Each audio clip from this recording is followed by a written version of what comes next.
Noticentro 1, CMI. Golpe a las disidencias. Incautan 67 kilos de explosivos en Ciudad Bolívar. Ministro de Defensa dice que planifican atentados en Bogotá.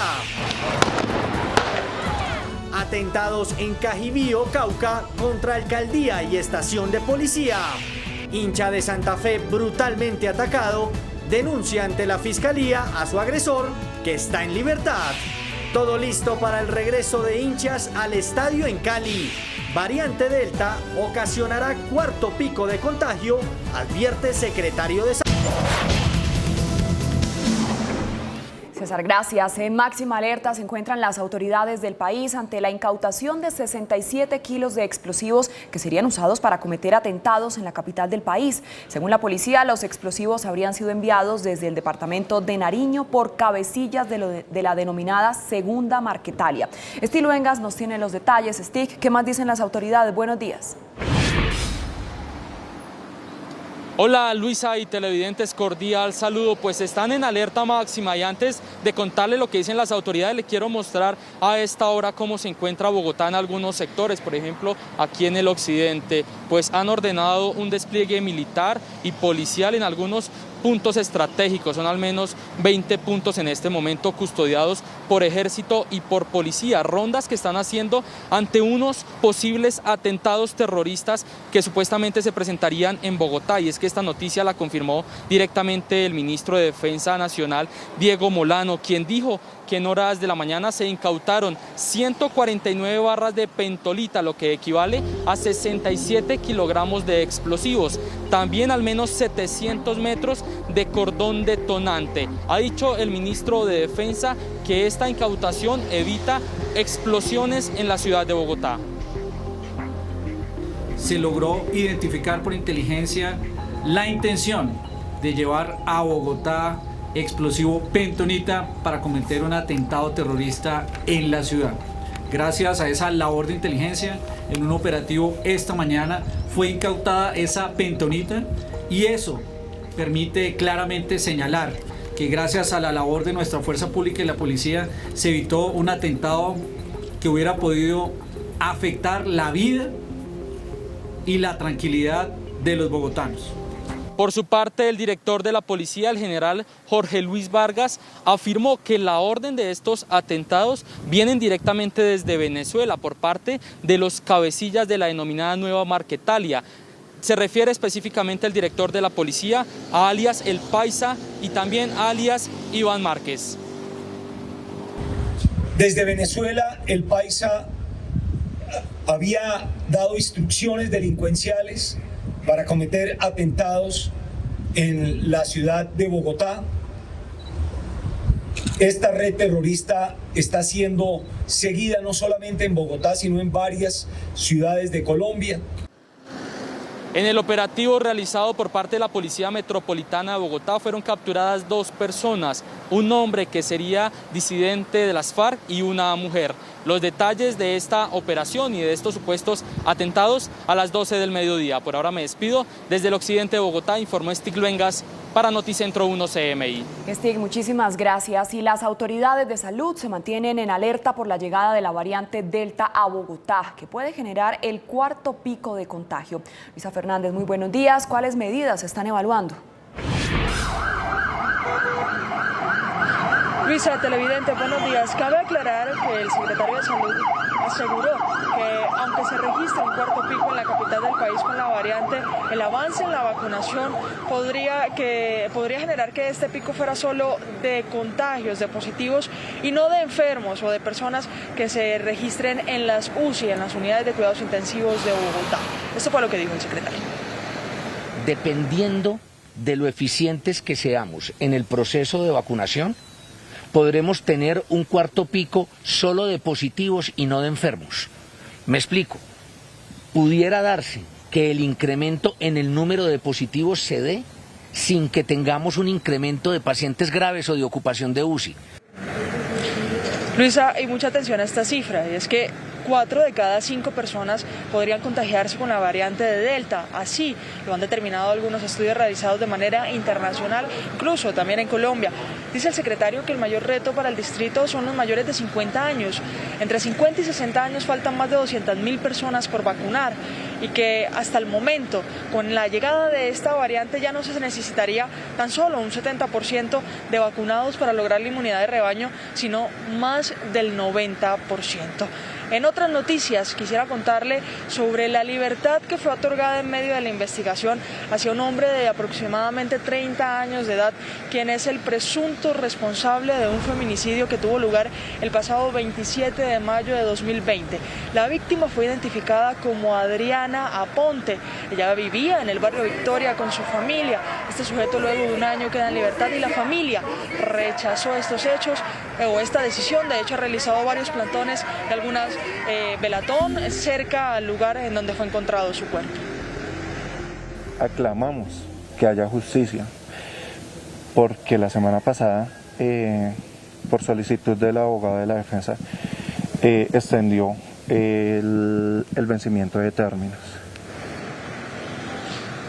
Luisa, para entrar en contexto, esta mujer de 41 años de edad, Adriana Aponte, salió en la mañana del 27 de mayo de 2020, recorrió una cuadra, llegó hasta un local en donde estaba hablando por teléfono, cuenta su familia, y de ahí alguien la jaló al interior del local. De allí no volvió a salir.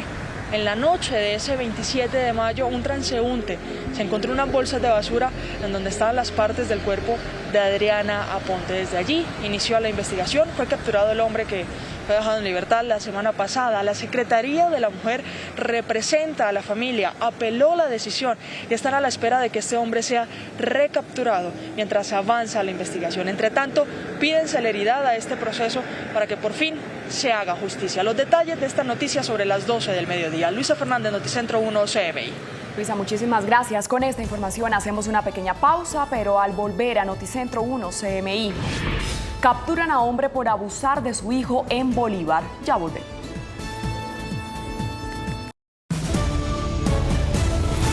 Seguimos en Noticentro 1 CMI.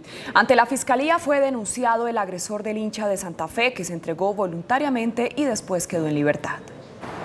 La Fiscalía anunció hoy que ya recibió las versiones de las víctimas de hechos violentos en las instalaciones del Estadio El Campín. El ente acusador dijo que analizan los videos captados por los hinchas, las versiones de los afectados y los reconocimientos faciales de las personas que se ven en los registros. Y es que la Fiscalía priorizó la investigación para agilizar el proceso y así judicializar a los violentos, entre ellos a Julián Mateo Medina, quien fue dejado en libertad luego de entregarse en un CAI en Bogotá, dado que no tenía orden de captura vigente. Pese a los videos en los cuales se ve al hombre agrediendo a un hincha de Santa Fe, él no puede ser detenido hasta que la Fiscalía le pida a un juez que emita una orden de captura para su judicialización. Y en Cali, las autoridades entregaron detalles de los operativos de seguridad y bioseguridad que se implementarán de cara al partido de fútbol que se llevará a cabo el próximo sábado. Wilson, muy buenos días. Usted tiene los detalles. Hola Luisa, televidentes, muy buenos días. Se entregaron efectivamente los detalles de cómo serán esos operativos, tanto de seguridad como de bioseguridad, para la apertura de las puertas en el Estadio Pascual Guerrero para el próximo sábado del encuentro entre América y Once Caldas. Las personas deberán, primero, estar vacunadas, segundo, tener como mínimo una prueba PCR negativa, el uso de tapabocas antes, durante y después del encuentro, y también un estricto protocolo de bioseguridad al ingreso en el lavado de las manos.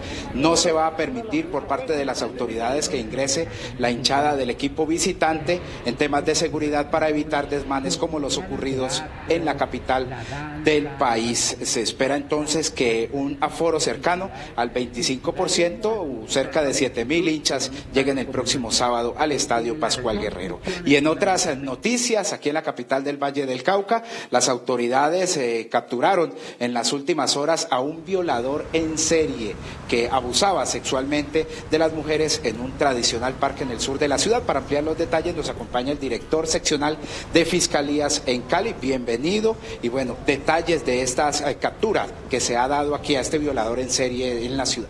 Bueno, lo que podemos informar que la Dirección Seccional Cali judicializó a alias El Búho, quien precisamente en el Parque del Ingenio tenía alrededor de 10 víctimas mujeres, quien había cometido el delito de violencia sexual y hurto contra ellas. Bien, ¿cómo era el modus operandi de este hombre? Y se entiende que las víctimas pudieran ser inclusive un poco más de 40. Sí, en la mayoría eran en la noche, su modus operandi, aprovechaba ese lugar que van de esparcimiento, a hacer deporte las personas, y hasta el momento ya lo judicializamos por 10 personas, lo que dio medida de aseguramiento de detención preventiva, pero tenemos alrededor de más de 44 casos que esperamos seguirlo judicializando. Y precisamente se está pidiendo a las víctimas que identifiquen a este hombre para que lo puedan denunciar. Claro que sí. En primer lugar, darle las gracias a las víctimas que nos dieron su confianza para esta judicialización y señalarle a las demás víctimas que estamos dispuestos, que tenemos el equipo profesional para acompañarlas y hacer el proceso de judicialización. Muy bien, director, muchas gracias. Hay que decir que este hombre fue enviado a la cárcel a pesar de que no aceptó los cargos. Esta es la información que tenemos desde Cali. Wilson Morales, Noticentro 1, CMI. Wilson, muchas gracias. Y cansados de los hurtos y los abusos, ciudadanos en Medellín siguen tomando justicia por mano propia. En las últimas horas intentaron linchar a un abusador. Yusi Chaparro tiene el reporte desde la capital de Antioquia. Yusi.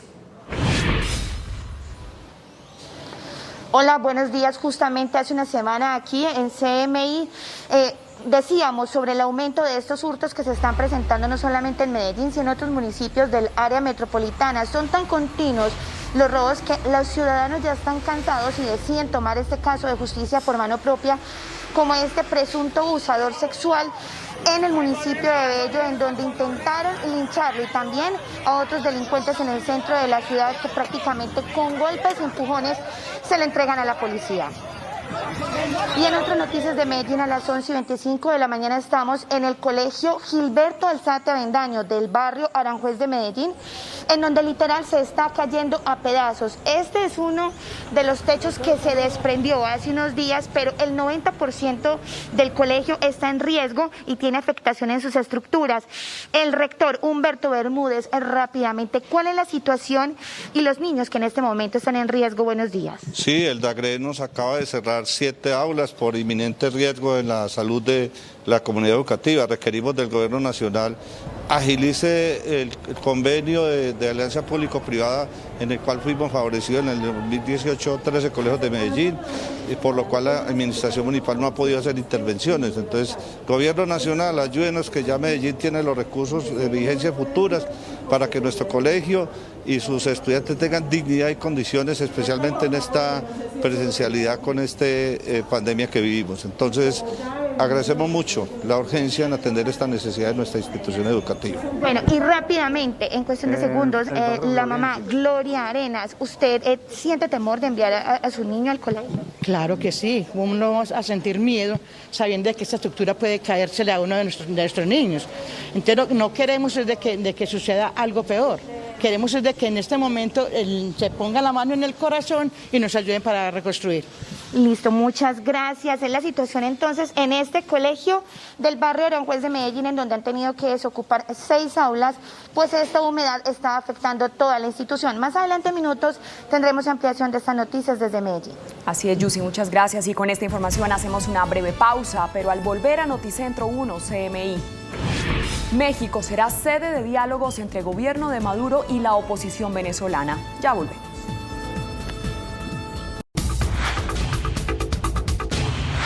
El gobierno de Estados Unidos firmará una orden ejecutiva para que el 50% de los vehículos nuevos sean eléctricos en 2030. México confirma que será sede de diálogos entre Maduro y la oposición venezolana, y una costosa botella de whisky genera un gran enredo en el gobierno de los Estados Unidos. Las noticias del mundo en Noticentro 1 CMI. El presidente de Estados Unidos, Joe Biden, se reunirá hoy en la Casa Blanca con los fabricantes General Motors, Ford, Stellantis y el Sindicato de Trabajadores del Sector Automotriz para avanzar en un pacto para conseguir que para el 2030 la mitad de todos los vehículos nuevos vendidos en Estados Unidos sean eléctricos o con emisiones cero. Al mismo tiempo, el demócrata reinstauró estrictos estándares de consumo y emisiones que fueron eliminados durante la presidencia de Donald Trump. Además, tiene previsto firmar una orden ejecutiva para presentar las medidas que tiene como una de las principales motivaciones no permitir que China domine el mercado de los vehículos eléctricos, que es el futuro del sector. El presidente de Francia, Emmanuel Macron, indicó que el país estará empezando a aplicar las dosis de refuerzo contra el COVID-19 a partir de septiembre, al igual que lo harán Alemania y posiblemente Reino Unido. En su pronunciamiento, Macron explicó que esa tercera dosis será para las personas mayores y para las más vulnerables, así como quienes no recibieron fármacos de ARN mensajero, que se cree que es el más eficaz. Además, aclaró que por el momento no será para toda la población. En Francia se ha disparado recientemente la vacunación después de que el gobierno empezó a implementar un pase sanitario que exige certificado de vacuna o prueba negativa para poder ingresar a establecimientos públicos o lugares de entretenimiento y deportes en los que se concentren más de 50 personas. A través de este comunicado, el Banco Central de Venezuela anunció una nueva reconversión monetaria, la tercera en este siglo, que entrará en vigor el próximo 1 de octubre y que eliminará 6 ceros al actual bolívar para alumbrar el bolívar digital. Es decir, todo importe monetario y todo aquello expresado en moneda nacional se dividirá entre 1 millón. Según el documento, la transformación de la moneda es un hito histórico que reducirá los costos de transacción para así fortalecer la economía en un momento en el que el país comienza a recuperarse de lo que ellos llaman una aplicación criminal de un bloqueo financiero. El presidente de México, Andrés Manuel López Obrador, confirmó este jueves que su país será la sede de conversaciones entre el gobierno del mandatario venezolano Nicolás Maduro y la oposición bajo la mediación de Noruega. Sobre las negociaciones, Maduro ha dicho que se prevé una agenda compleja, difícil, pero que ya se han sentado las bases del arranque del diálogo. El Departamento de Estado de Estados Unidos investiga el paradero de una botella de whisky de casi $6.000, unos 23 millones de pesos, un regalo que el gobierno japonés le dio al entonces secretario de Estado Mike Pompeo en 2019 y que excede el límite legal que el país le permite a un diplomático recibir en obsequios. Según el Departamento de Registro Federal, que documenta los obsequios que los altos funcionarios estadounidenses recibieron en 2019, no está claro si Pompeo recibió el whisky en sus manos, ya que viajaba a Arabia Saudita al día siguiente en el que funcionarios japoneses se lo entregaron. Los trabajadores del gobierno no pueden quedarse con un obsequio de un valor por encima de los $390 y si quieren tenerlo deben comprarlo.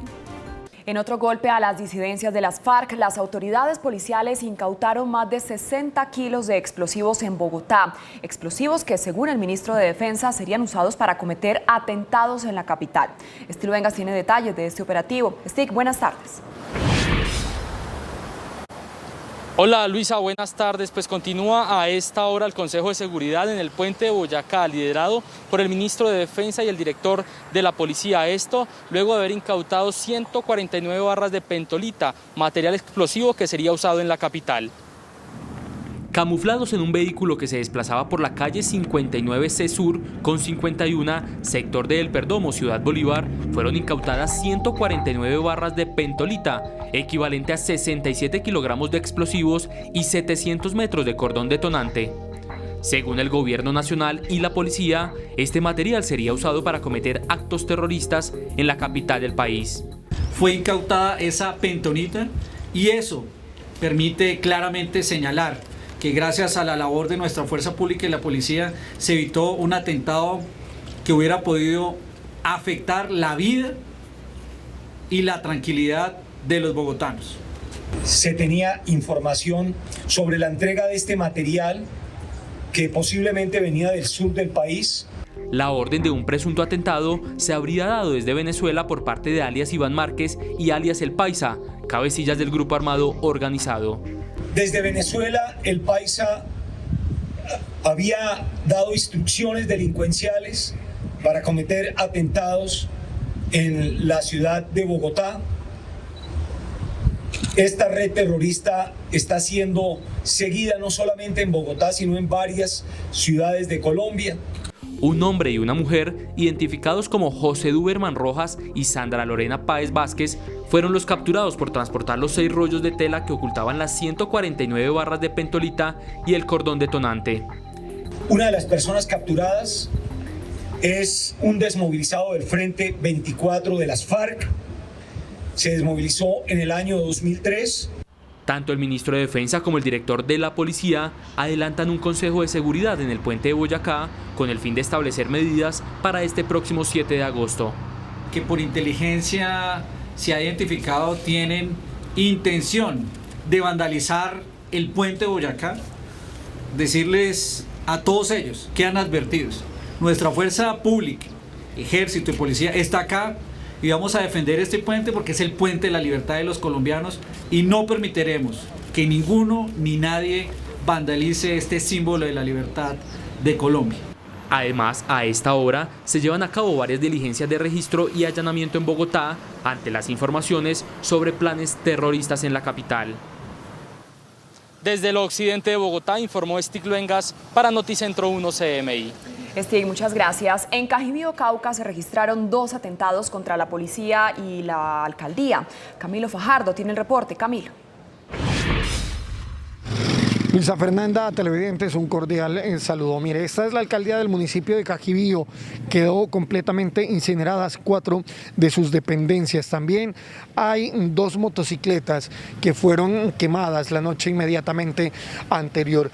Todo después del sepelio del campesino de 23 años, Juber Samir Camayo, quien falleció en medio de un operativo de desalojo a una finca de Cartón, Colombia, la cual está siendo liberada por parte de comunidades indígenas y campesinas.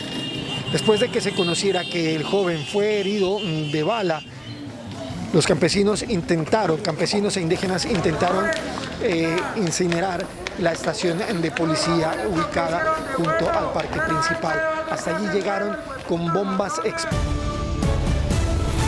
Seguimos en Noticentro 1 CMI. Autoridades siguen en alerta por la llegada de la variante Delta. El secretario de Salud de Bogotá asegura que la vacunación evitará que el número de fallecidos se dispare. Luisa Fernández tiene el reporte. Luisa. Luisa, el secretario de Salud añadió que ya no se necesitaría solo el 70% de vacunados para llegar a la inmunidad de rebaño, sino que con la variante se necesita más del 90%. Bogotá presentaría un cuarto pico de la pandemia por la llegada de la variante Delta a la ciudad, y aunque no predomine aún, su nivel de transmisión se notará en las próximas semanas. Dependiendo de lo eficientes que seamos en el proceso de vacunación, podremos tener un cuarto pico solo de positivos y no de enfermos. Me explico. Pudiera darse que el incremento en el número de positivos se dé sin que tengamos un incremento de pacientes graves o de ocupación de UCI. 4 de cada 5 personas resultan positivas con esta variante. Por eso, la preocupación del distrito se enfoca en las más de 200.000 personas entre los 50 y 60 años que no se han vacunado, incluso de más edad. Hoy Bogotá tiene 69.000 dosis esperando personas para Pfizer de segunda dosis, mayores de 80. Las personas son aproximadamente por censo 177.800 personas y hoy tenemos con segundas dosis 140.700. Cuando hablamos de 60 a 79, las personas son 1.052.000 y tenemos vacunadas el 83% de ellas. Con esa velocidad de transmisión a la ciudad ya no le bastaría un 70% de la población vacunada para lograr la inmunidad de rebaño. Tenemos que subir ese listón, tenemos que subir esa meta. En el caso de Delta, los primeros estudios a nivel mundial hechos con rigor nos dicen que se requeriría por encima del 90% de la población vacunada. Por ahora se descarta la imposición de sanciones o restricciones a quienes se nieguen a la inmunización, debido a que no se han habilitado todas las etapas. Luis, hasta el momento se han confirmado 4 casos con esta variante en la ciudad. Me despido desde el centro de Bogotá, Luisa Fernández, Noticentro 1 CMI. Luisa, muchas gracias. En Cali, las autoridades entregaron detalles de los operativos de seguridad y bioseguridad que se implementarán de cara al partido de fútbol que se llevará a cabo el próximo sábado y en el que se permitirá, después de un año, el acceso a los hinchas del equipo local y todo con el ánimo de evitar desmanes y contagios por COVID-19. Wilson Morales tiene los detalles. Wilson. Hola Luisa, televidentes, muy buenas tardes. Estrictas medidas de bioseguridad y de seguridad de cara al encuentro que disputarán América de Cali y Once Caldas el próximo sábado aquí en la capital del Valle del Cauca, y para lo cual se habilitarán las tribunas. Las autoridades aseguran que serán estrictas estas medidas. Entre las medidas de bioseguridad que se exigirán a los hinchas del fútbol que regresarán este sábado cuando se abran las puertas del Estadio Pascual Guerrero, se destacan la exigencia del carnet de vacunación y prueba PCR negativa. Mayores de 25 años, carnet de vacunación, por lo menos con una dosis. Este carnet vamos a hacer verificación aleatoria con nuestras bases de datos para verificar que ese carnet sea válido. Para personas menores de 25 años vamos a solicitar prueba de antígeno con 72 horas de antelación de que esta prueba debe de ser negativa. Para evitar que se registren enfrentamientos o disturbios, habrá también un dispositivo de seguridad especial dentro y fuera del estadio. El acceso de hinchas visitantes está prohibido. Vamos a tener un dispositivo de más de 500 hombres y mujeres de nuestra Policía Metropolitana, acompañados por personal logístico del equipo de fútbol y de la Alcaldía de Santiago de Cali, mediadores de convivencia, guardianes de la bioseguridad, guardianes de vida, distintas especialidades que estarán en la parte exterior del estadio. El aforo autorizado para el encuentro futbolero será de un 25%, por lo que se presupuesta un poco más de 6.700 hinchas americanos. Serán 3 los anillos de seguridad que implementarán las autoridades en inmediaciones al Pascual Guerrero. Esta es toda la información desde Cali. Wilson Morales, Noticentro 1 CMI. Wilson, muchas gracias. Y en Medellín un colegio está a punto de caerse y los estudiantes no tienen las condiciones para estudiar. Yusi Chaparro, ¿cuál es la institución que está en esas condiciones? Hola, buenas tardes. Es realmente dramática y triste la situación que vive el colegio Gilberto Alzate Avendaño del barrio Aranjuez. La alcaldía de Medellín, exactamente la Secretaría de Educación, dice que ya se invirtieron 260.000 millones de pesos, no solo en este colegio, sino en otros 12 que hacen parte de un proyecto, pero que aún faltan los recursos de la nación. Cayéndose poco a poco a pedazos están los techos y paredes de la institución educativa Gilberto Alzate Avendaño, ubicada en el barrio Aranjuez de Medellín.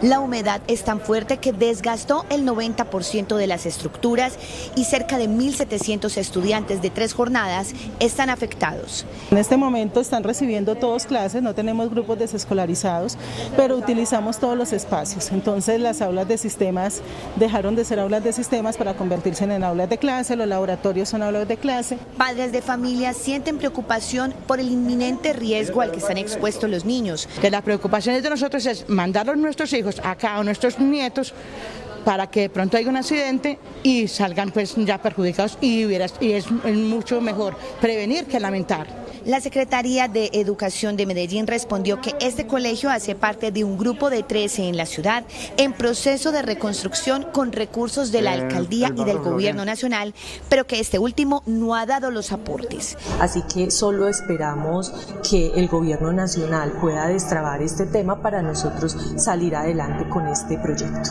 Entre tanto, los niños deben seguir estudiando en precarias condiciones en este colegio que tiene 60 años de construido. ¿Ustedes enviarían a sus hijos a un colegio en estas condiciones? Yo creo que no. Y son en total 13 instituciones educativas de Medellín las que están en precarias condiciones. Esto desde la capital antioqueña. Yusi Chaparro, Noticentro 1 CMI. Feliz tarde. Yusi, muchas gracias. Y fue enviado a la cárcel un hombre de 56 años de edad que abusó sexualmente de su propio hijo de 11 años. El hombre registra varias anotaciones judiciales. Tatiana Rodríguez desde La Heroica. Tatiana.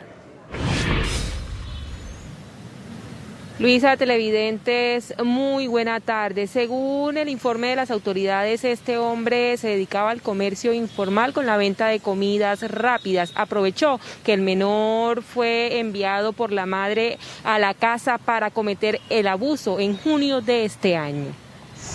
El hecho se habría presentado en el mes de junio de este año, cuando la madre, que reside en el municipio del Carmen de Bolívar, envió al menor de 11 años a donde su progenitor en Cartagena, mientras ella cumplía una jornada laboral. Una vez el niño retorna a la casa de su madre, que está ubicada en el municipio del Carmen de Bolívar, le informa de la situación que se presentó y la señora denunció ante las autoridades judiciales. Según las autoridades, el hombre de 56 años de edad capturado en el barrio El Socorro registra anotaciones judiciales por hurto y lesiones personales.